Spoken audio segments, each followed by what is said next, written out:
4 PM news network में दोस्तों आपका स्वागत है। मैं हूं आपके साथ राशिद ज़हीर। आपके सामने कई बार मैंने ये बात बताई है कि महाराष्ट्र के उपक्रम किस प्रकार से गुजरात लेकर जाया गया है, किस प्रकार से महाराष्ट्र के लोगों के कारोबार के मौके कम करके गुजरात को दे दिए गए हैं, किस प्रकार से मुंबई के सामने अहमदाबाद को आगे बढ़ाया गया है। इसके बारे में मराठा लोग, मराठी मानुष भी नाराज़ है और महाराष्ट्र के रहने वाले भी नाराज़ हैं। इसको उद्धव ठाकरे ने भी उठाया था।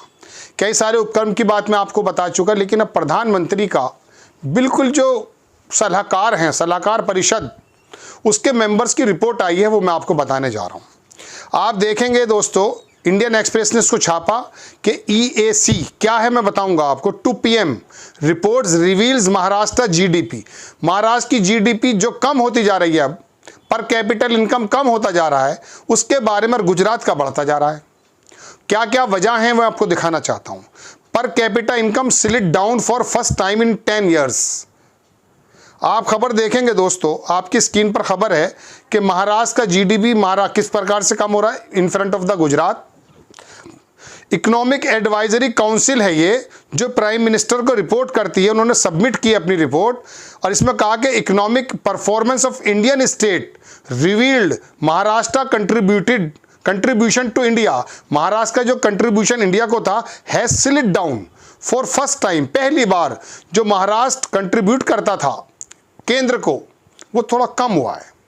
अच्छी बात नहीं है, तमाम प्रदेशों को कंट्रीब्यूट करना चाहिए ताकि हमारी पूरे देश की इकोनॉमी मजबूत हो जाए। क्यों हुआ है? First time by 2.1% in this last decade, पिछले 10 वर्षों में पहली बार ऐसा हुआ है कि महाराष्ट्र कंट्रीब्यूट करने में फेल हो गया, कम हो गया। मैंने आपको बताया था कि महाराष्ट्र 1 रुपया देता है, 48 पैसे वापस लेता है। बिहार 1 रुपया देता है राजस्व का, 7 रुपया लेता है। ये हालात हैं। महाराष्ट्र नंबर 1 था उस जमाने में। द रिपोर्ट ने बताया कि महाराष्ट्र की जो GDP है, उसका जो कंट्रीब्यूशन है वेंट डाउन फ्रॉम, नीचे चला गया है 5.2%, पहले था 15.2%, 2010-11 से लेके 13% टू 13.3 2013 में 11 में सॉरी, और 2020-21 में ये 13.3 हो गया और 2010-11 में 15.2, यानी कि 2.1 का स्लो डाउन आ गया है। आगे देखेंगे। और दूसरी तरफ गुजरात जो है, उसका GDP कंट्रीब्यूशन वेंट अप हो रहा है, वो 7.5% हो गया है। 2010-11 में ये 8% था। इन द ईयर 2020-21 में ये 8.1 हो गया, 7.5 से 8.1 हो गया है 2023-24 में। यानी कि गुजरात के अंदर उसके बावजूद भी महाराष्ट्र को नहीं छू पा रहा है।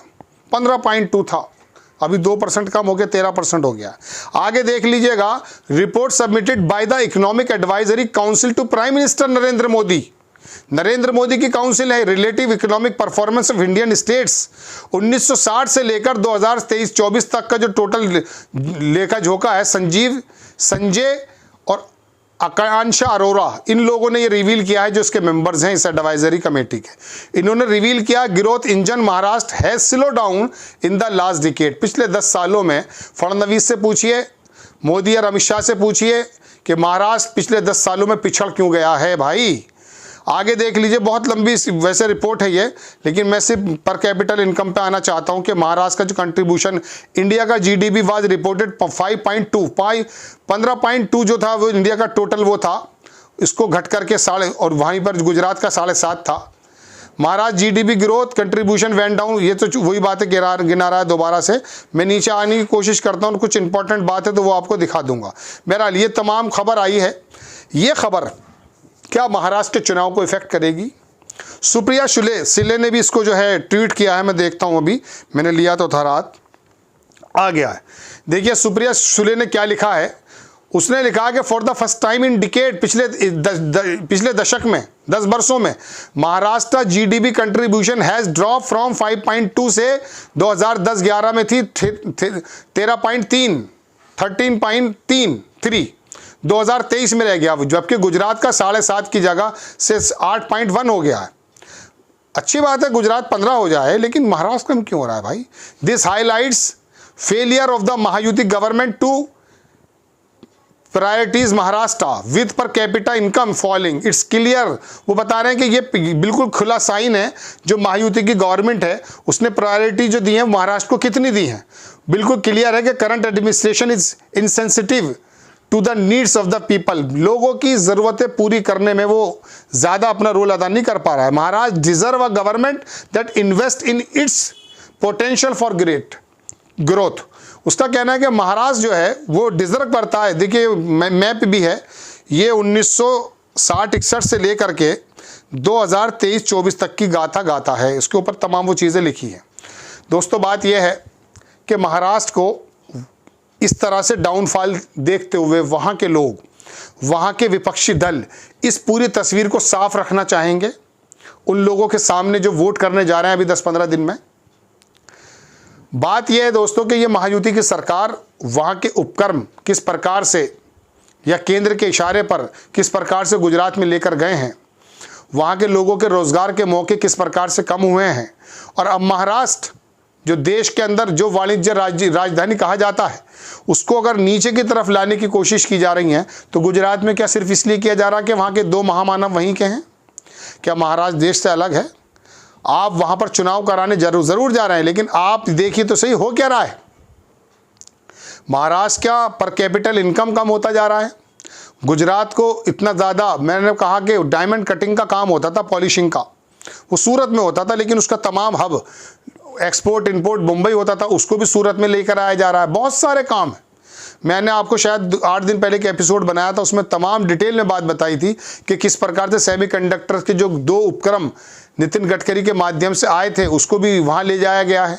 और अभी किस प्रकार से स्पेन का जो प्रधानमंत्री थे हमारे मोदी जी के साथ रोड शो किया, और फिर उसके बाद वो जो विमान बनाने का कारखाना बना था, कॉम्प्लेक्स बनाना था, उसको किस प्रकार से वो वहाँ वडोदरा लेकर चले गए।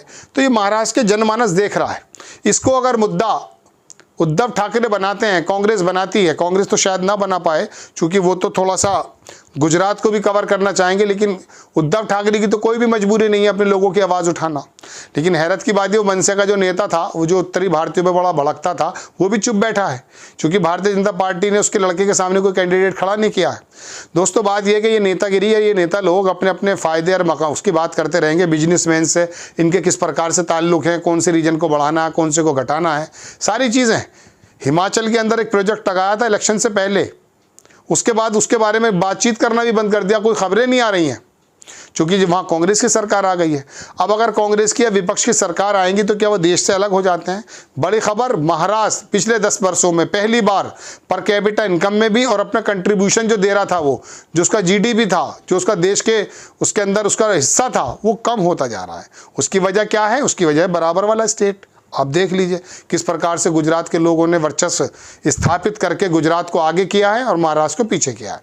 आपको खबर कैसी लगी अपनी राय कमेंट्स बॉक्स में ज़रूर दीजिए। चैनल को सब्सक्राइब कीजिए, शेयर कीजिए।